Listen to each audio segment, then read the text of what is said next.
Hey guys, and welcome to Cool Vision. I've decided to travel around Central Asia and visit some of the countries that used to be part of the USSR.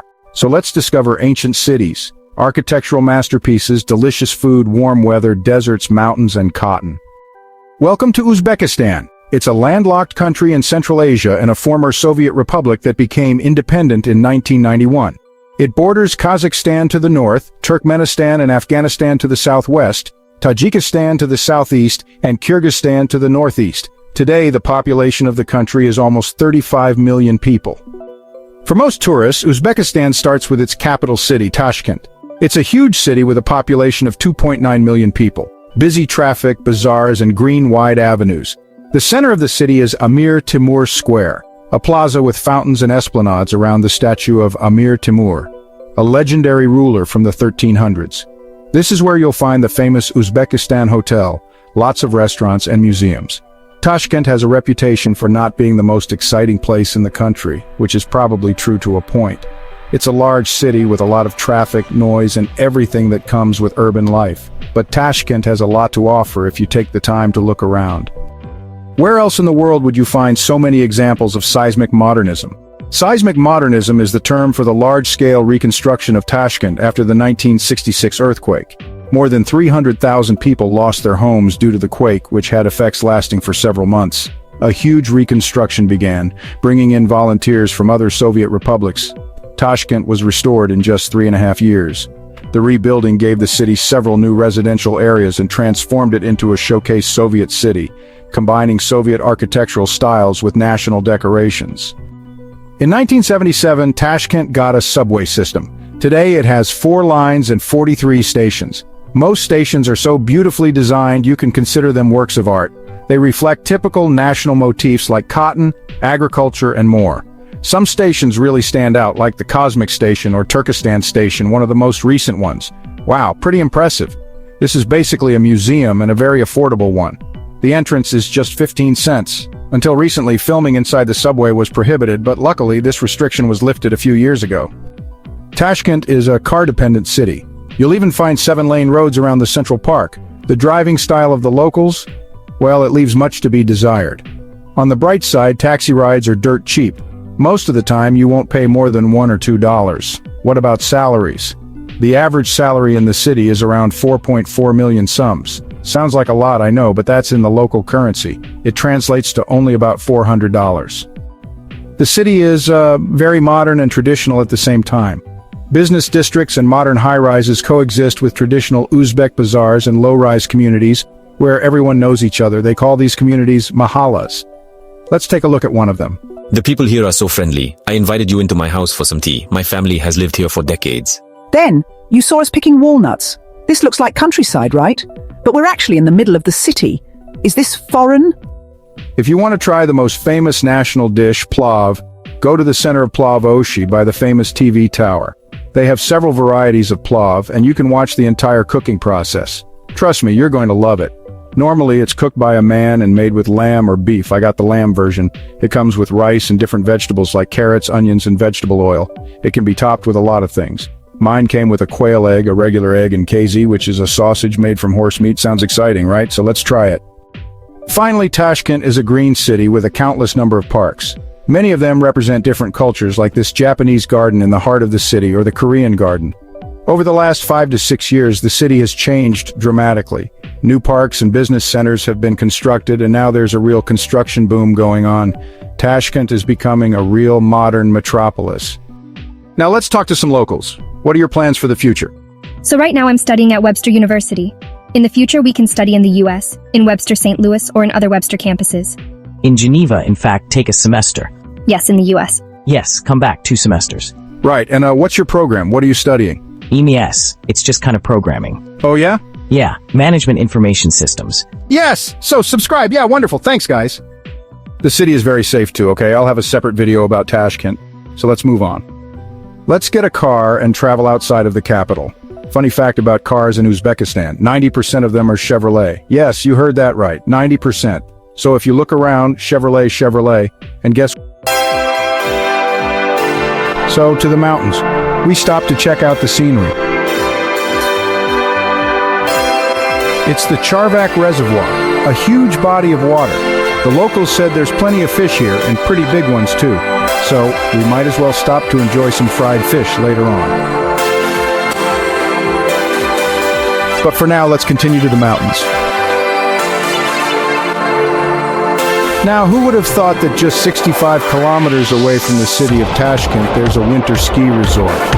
It's called Amirsoy right behind me, but right now it's September and it's warm, actually pretty hot.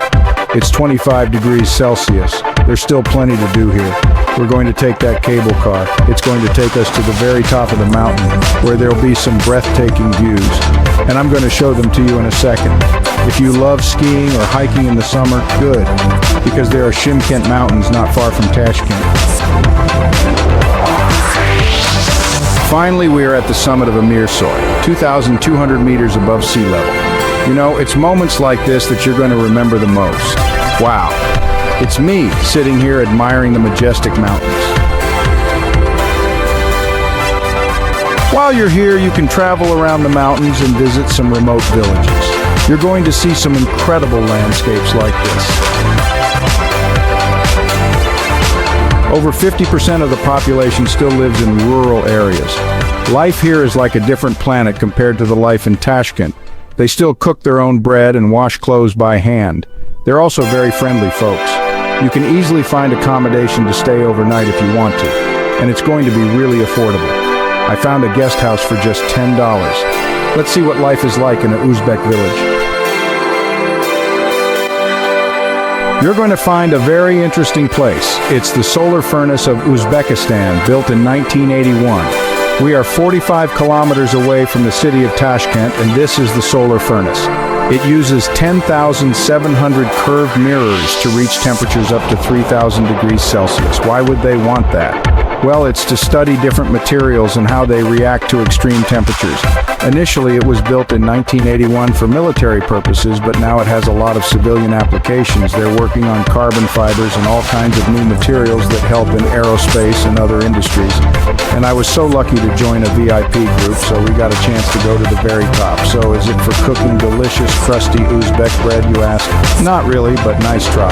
The place for the solar furnace was chosen carefully because the sun shines here for 270 days a year. Now, before we travel to other parts of the country, let's talk about the history of Uzbekistan. These lands were occupied by nomads since ancient times. Scythians, Sogdians, Khwarezmians, and Bactrians were all distant relatives of modern Uzbeks. A huge boost in economic development came from the Great Silk Road, which allowed trade and cultural exchange between East and West. The Great Silk Road turned cities like Bukhara and Samarkand into large trade centers. They traded silk, jewelry, spices, and horses. So, at the beginning of the 8th century, Arabs came here. They brought Islam and also introduced the Arabic alphabet, which honestly the Uzbeks used all the way up to the Soviet days. Then at the beginning of the 13th century, Genghis Khan, a ruthless warrior, showed up with his massive army, just destroying everything in his path. Many cities like Bukhara and Samarkand were completely ruined, and most of their populations were either killed or enslaved. It actually took almost a century for these lands to recover. In the 14th century, Emir Timur came to power. He united the lands of Central Asia under the Timurid Empire. It was a time when science and culture really flourished, and he left plenty of great monuments behind. In the early 16th century, separate Uzbek principalities were formed, the Khanates of Khiva, Bukhara, and Kokand. Then in the 19th century, they tried to resist Russian expansion into the area, but well, they failed, thus becoming part of the Russian Empire, and later the Soviet Union. Okay, now let's relocate to Samarkand, the second most famous city in Uzbekistan. To get here, you can take a high-speed train, the Afrosiyob, or rent a car. But the roads are of mediocre quality, so keep that in mind. It's about a 4-hour drive, but I still recommend driving because you'll see so much of the countryside, and honestly, I think it's well worth it. Along the roads, you'll find homemade dairy products like ayran and kurt. It takes some getting used to, but, you know, I've learned to like them. And here we are, Samarkand, the third largest city in the country with 560,000 people. Along with Bukhara, Samarkand is one of the oldest inhabited cities in Central Asia. From its early days, Samarkand was one of the main centers of Sogdian civilization, an ancient Iranian culture. Alexander the Great conquered Samarkand in 329 BCE. The city was known as Marakanda by the Greeks. By the way, Samarkand from Sogdian means stone town, and Tashkent from Turkic also means stone town. That's about all they have in common. See, in Tashkent you have to look for historical sites. In Samarkand you just can't avoid them. The most famous one is the Registan, and right now we're standing at the Registan, a plaza surrounded by three madrasas, which is the Arabic word for a seminary. This one is from the 15th century, and the other two are from the 17th century. So there's tons of history here. Let's walk around and admire the beauty.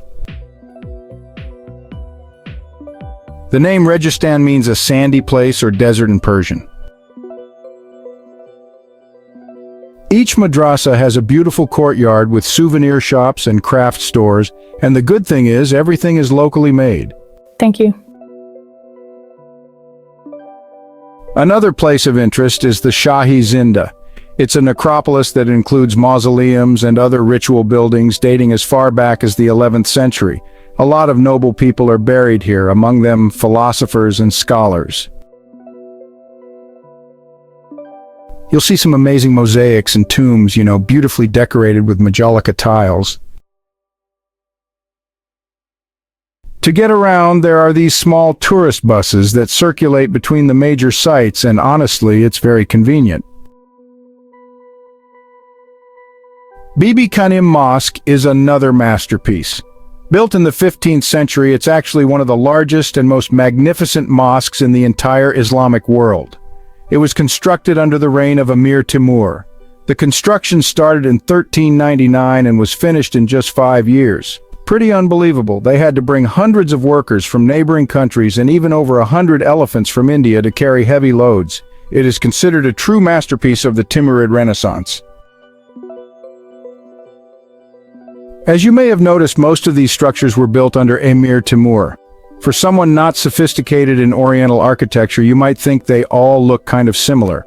Emir Timur's empire was so vast it stretched from Syria to India, with the capital being Samarkand.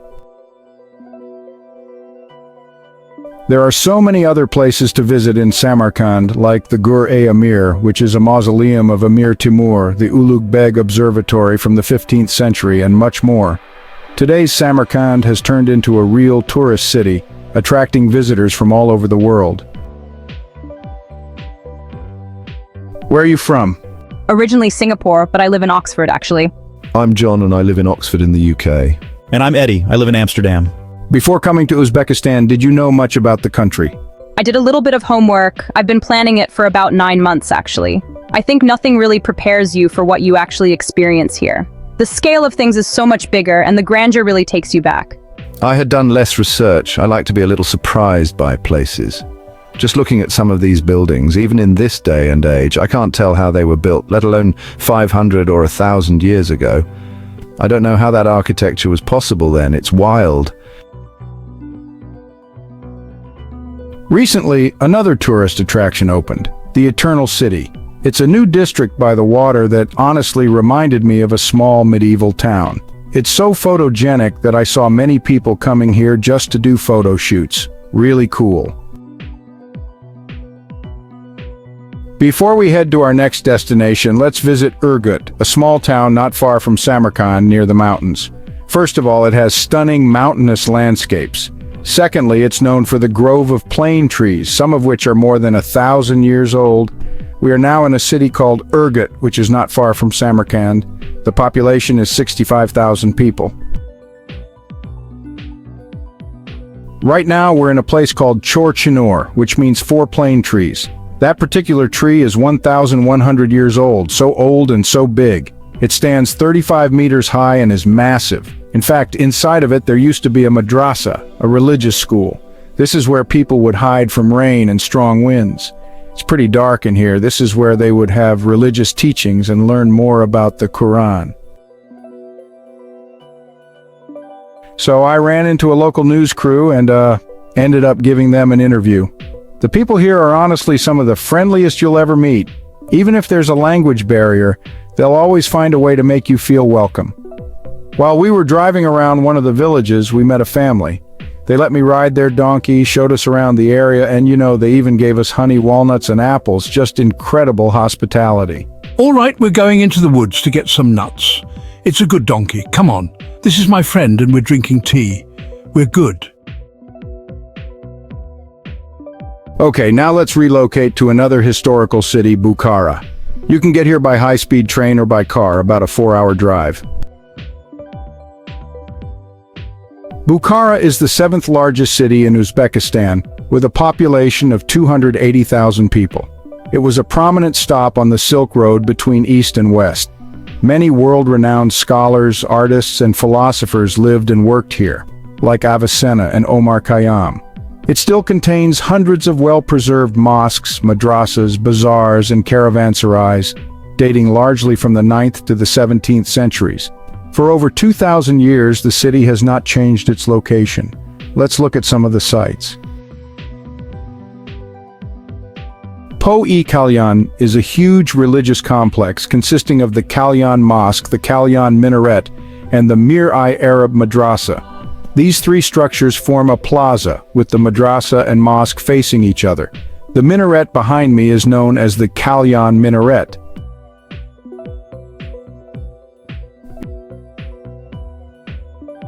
Alright, so thrilling moments before landing. Since we can't climb the minaret, let's climb the Shukov Tower and get a good view from there. By the way, drones are not allowed in the country. A great place in Bukhara to enjoy food and live music in the evening is the Liabi House Ensemble. Surrounding a pond on 3 sides, it was built between 1568 and 1622. There were many such ponds in ancient Bukhara, which served as part of the major water supply system. When the Soviets came, they didn't like the system because it spread disease, so they removed most of it. Today, the pond serves as a focal point of the old city. At night, it becomes a fairy tale scene filled with tourists, cafes, restaurants, and live music. Definitely check it out. Another must-visit is the Ark of Bukhara. It's a massive fortress that was initially built and occupied around the 5th century AD. It was the residence of the last Khan of Bukhara, before he was overthrown by the Red Army in 1920. There are many museums housed inside the Ark's buildings. At night, you can attend a performance with dinner. We went to one inside Nadir Divanbegi Madrasa. The show does a great job of transporting you back to the 16th century. Walking around the back streets and entering courtyards is a lot of fun. You never know what you'll find. It might be a carpet shop, a coffee house, or a pottery workshop. I loved it. In Bukhara, there's a good selection of carpets. How much are the carpets? Okay, do you have any flying carpets? Oh, too expensive? I guess I'll just keep shopping. Many of the current hotels are housed in historical buildings. We stayed in one that used to be the house of a wealthy Jewish gentleman in the 19th century, Havelameyer Love. Next on the list is the city of Khiva. Once you leave Bukhara, life just dies out and you enter the desert. It's kind of wild to think that just a few centuries ago, caravans were traveling through here. It must have been so difficult. Arriving at Khiva must have felt like discovering an oasis surrounded by endless desert. After traveling for days and weeks, the minarets of Khiva must have looked like spaceships. Khiva's remoteness from the rest of the world made it the most unique town in Uzbekistan. It used to be the capital of Khwarezm, a large oasis region on the Amu Darya River Delta in western Central Asia. Behind these walls is the inner castle, known as Ichin Kala. These massive protective walls were built using clay from the nearby Amu Darya River. The inner castle has a rectangular form with gates on all 4 sides. It became the first UNESCO site in Central Asia. Some records indicate it existed in the 10th century. What are the major sites? Let's start with the Kalta Minor Minaret. This minaret is probably one of the most recognized symbols of Khiva. Construction started in 1852 by Muhammad Amin Khan, but unfortunately he died in 1855, so the construction was never finished. His plan was to build the tallest minaret in the entire Muslim world, but it only reached a height of 29 meters. That's why it got its name, Kalta Minor, which means short minaret. This is the mausoleum of the poet Pahlavan Mahmud, who lived in the 12th and 13th centuries. And what is that building?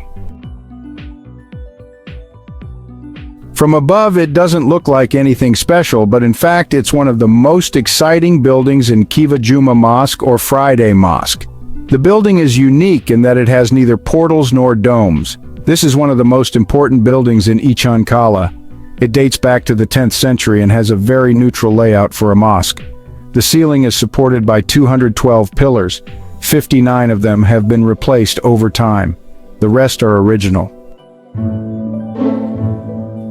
So, here's something interesting, a fortress within a fortress.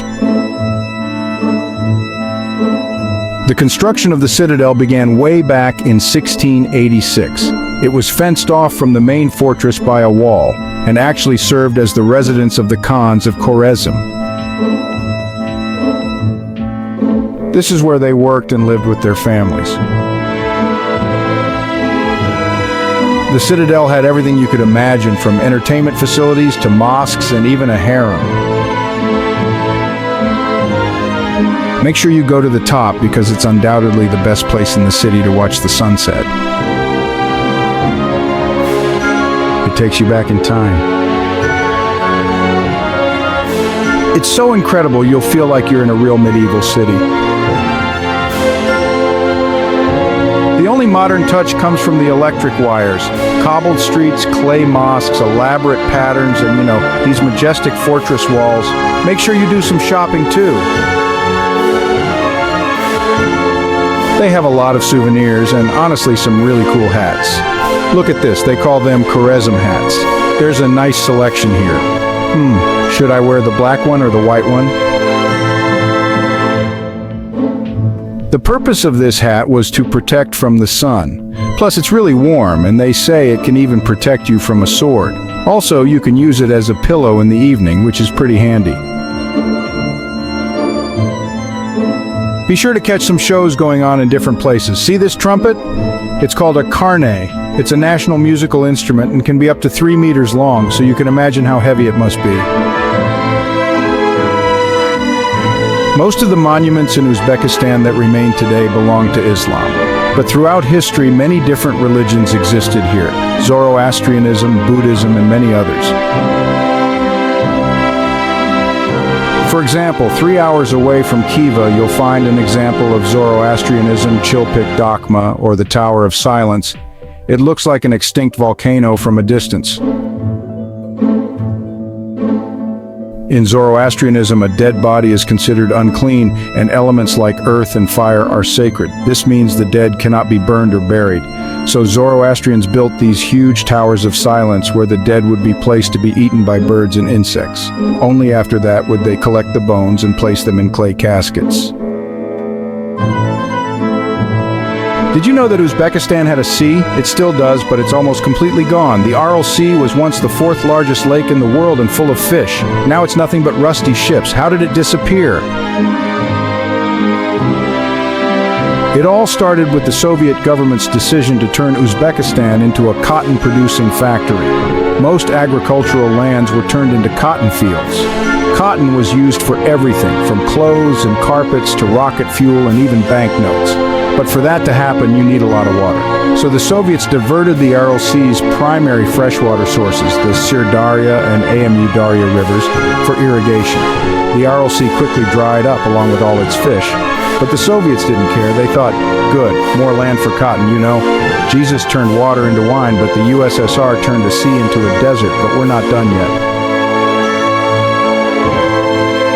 Now we're going to visit the Fergana Valley, located in the eastern part of the country, bordering Kyrgyzstan and Tajikistan. It's surrounded by the Tian Shan Mountains in the north and the Alay Mountains in the south. The four major cities here are Kokand, Namangan, Fergana, and Andijan. It takes about 4 hours to get here from Tashkent, and you'll be driving through a mountain range with spectacular views. Earlier I mentioned that local roads are kind of mediocre, but here for some reason, they're perfect. The Fergana Valley is the agricultural heartland of the country. Driving around, you'll see cotton fields, vineyards, sunflower fields, apple orchards, and more. Let's take a quick look at the major cities. Namangan is the second largest city in Uzbekistan, with a population of 626,000 people. However, it doesn't get many tourists. I wanted to find a hotel on Booking.com, and there was only one option. So I had to do it the old-fashioned way. Drive around and walk into different hotels to find a room. That's in a city of over 600,000 people. Namangan has been an important craft and trade center since the 17th century. It's named after Emperor Babur, who was born in the Fergana Valley. The park is known for its numerous old plane trees. Namangan is one of the most conservative cities in Uzbekistan, with strong Muslim traditions. At times it felt like being in the Middle East. Many women wear the niqab, the Islamic dress that covers everything except the eyes. In the 1990s, Namangan made the news for the Wahhabi Islamic movement, which started in one of the local mosques. So fundamentalist groups believing they were a threat to his regime, but don't worry, it's totally safe today. Namangan is super cheap. I had a good lunch for $1.50. All of this came to just $1.50. Can you believe that? The city feels like Uzbekistan without the tourist gloss. Authentic, busy, crowded, and, many people didn't speak Russian, let alone English. Of course, it's a good idea to go to a local market. It's the busiest part of the city. And make sure to get some apples. Namangan is famous for them. Next, Fergana. It's a city of 380,000 people named after the Fergana Valley. Fergana has been a center of oil production since the region's first oil refinery was built near the city in 1908. There's really not much to do in Fergana for a tourist except eat at local cafes, stroll through green parks, ride the Ferris wheel, and visit the local market. It's a relatively new town, only founded in 1876 by the Russians to control the territory of the former Kokand Khanate. A noticeable population growth began only in the 20th century, particularly after the Second World War, when many industrial facilities were relocated here. This is probably the most recognized building in all of Fergana Valley, the Palace of Kudoyar Khan, who was the last Khan of the Kokand Khanate, which ruled the land from 1709 to 1876. Until the Russians came and conquered the territory, the Kokand Khans had 7 palaces in total, and each one they built was greater than the previous. This is the last one. So let's step inside and see what it's like. 7 courtyards and 113 roofs, 12 of which are open to visitors today. In Kokand, I recommend you visit the beautiful 19th century Jami Mosque. Its colorful minaret in the center rises more than 20 meters, supported by giant columns made from Indian redwood trees. This mosque mausoleum also hosts many craftsman shops worth visiting. Also in Kokand, you can visit the Museum of Great Scholars and learn about the wise men of the past. You can explore local madrasas and mosques like the Narabuda Bay Mosque, built in 1799. The people in this city are very friendly, and there are many historical places. These countries offer a lot of services. We were also encouraged to try traditional food, plov or pilaf. It's very tasty. If you don't mind me asking, what's your job? My job is accountant. Oh, so you're counting money? Yeah, kind of money. All right, it's been nice talking to you. Thank you so much. Andijan is a city of 458,000 people and one of the oldest in the Fergana Valley, dating back to the 7th and 8th centuries. The city is perhaps best known as the birthplace of Babur, who, following a series of setbacks, ultimately succeeded in laying the foundation of the Mughal dynasty in the Indian subcontinent, becoming its first emperor. Andijan also gained notoriety in 2005 when government forces opened fire on a peaceful protest against poor living conditions and corruption, killing hundreds in what came to be known as the Andijan Massacre. The highlight of the city is the Divanaboy Mosque, the largest and most beautiful mosque in Andijan, a magnificent structure with two towering minarets that can accommodate approximately 7,000 people. The original structure was built in 1899. The Fergana Valley is the most densely populated area in Central Asia. It is divided between Uzbekistan, Kyrgyzstan, and Tajikistan. Unfortunately, with the breakup of the Soviet Union, it became the most troubled region in Central Asia. Part of the problem dates back to the 1930s when Joseph Stalin drew new borders. His map-making ignored the fact that the valley was a patchwork of ethnicities that couldn't be easily divided into national republics. There are many unique traditions in Uzbekistan. For example, the youngest son is expected to stay with his parents to care for them, even after marriage. He continues to live in the parents' house with his own family. Many marriages are still prearranged, much like in the past. Women often have few rights in marriage, and the husband is considered always right, especially outside of Tashkent, although the capital is becoming more modern. Weddings are massive. 600 guests or more is normal, and anyone can show up and eat for free. Cockfighting and ram fighting are popular. No holiday goes without it. People come in the hundreds to watch. I visited one in the city of Khiva. You'd be surprised. A good fighting ram can cost between $5,000 to $10,000 or even more. What's the weather like in Uzbekistan? Summers are very hot. Daytime temperatures often exceed 40 degrees Celsius or 104 degrees Fahrenheit. Winters are mild, although, in some desert parts they can be quite brutal. Let's talk about food. Local food is delicious and inexpensive. Outside of tourist areas, I was able to enjoy a substantial lunch for just $2. Uzbeks love tea. They have outdoor tables called tapchan, large bed-like platforms where 4 to 8 adults can sit and drink tea. This is a daily ritual. Uzbeks also eat a lot of meat, so being vegetarian can be a challenge. Plov or plav is the signature dish, a main course made with rice, chunks of meat, grated carrots and onions. It's typically cooked in a kazan, a large pot over an open fire. Variations can include chickpeas, raisins, barberries, or fruit. If you want to try plav, go before 1:30 p.m. It usually sells out fast. It's even cooked in cotton fields and is a must at weddings and other celebrations. Every region has its own version. Another important food is round bread called naan. It comes in many forms, thick or thin, small or big, made from wheat, corn, and more.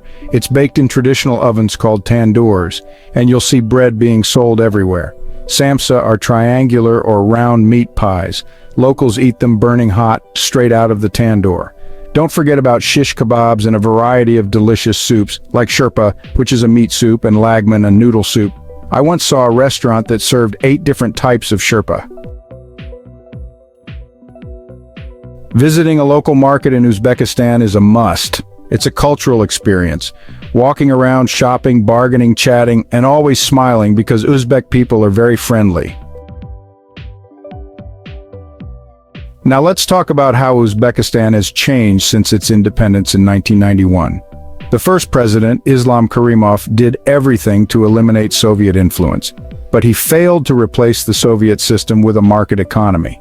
As a result, Uzbekistan became another post-Soviet dictatorship, like Azerbaijan, Turkmenistan, Belarus, and now Russia. However, since the new president came into office in 2016, many positive steps have been taken. In 2019, The Economist even named Uzbekistan Country of the Year for being the most improved. Uzbekistan is slowly transitioning from a Soviet-style command economy to a market economy. It's now okay to criticize the government, film in most places, even in the subway, but flying drones is still a big no-no. Bringing in even a small drone can result in up to 3 years in jail. Ridiculous, but true. So, how's the economy doing? Well, Uzbekistan is actually the 8th largest cotton producer in the world. Locally, they call cotton white gold. Back during Soviet times, the country was basically turned into a giant cotton farm. Kids didn't even start school until the harvest was finished. That's one of the main reasons why many countries boycotted Uzbek cotton.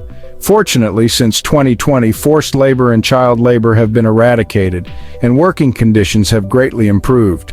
Almost all cotton is still harvested by hand, though.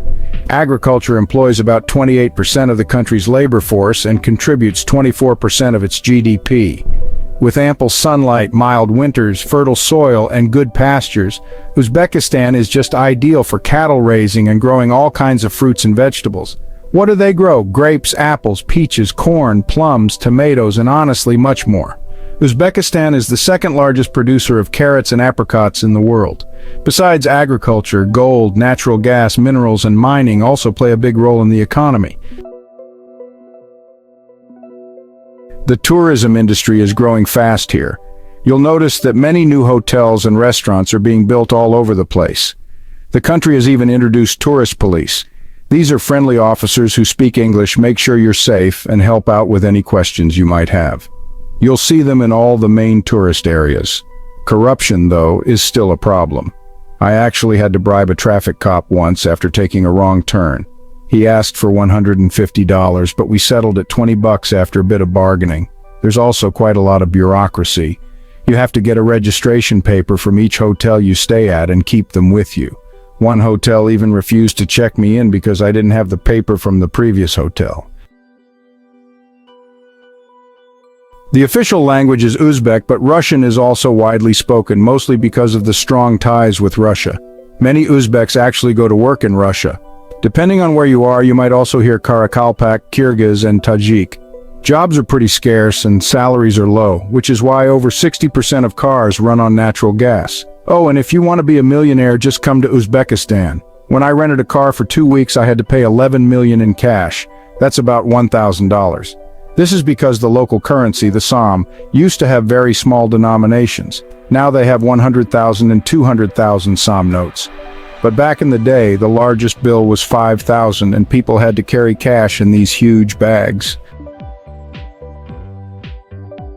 Alright, let's sum it up. Uzbekistan is a sunny country with so much to offer. Historic cities like Bukhara and Samarkand, the modern life of Tashkent, beautiful nature and mountains. Of course, we didn't visit every corner of the country, but I hope this gave you a good impression of Uzbekistan and its people.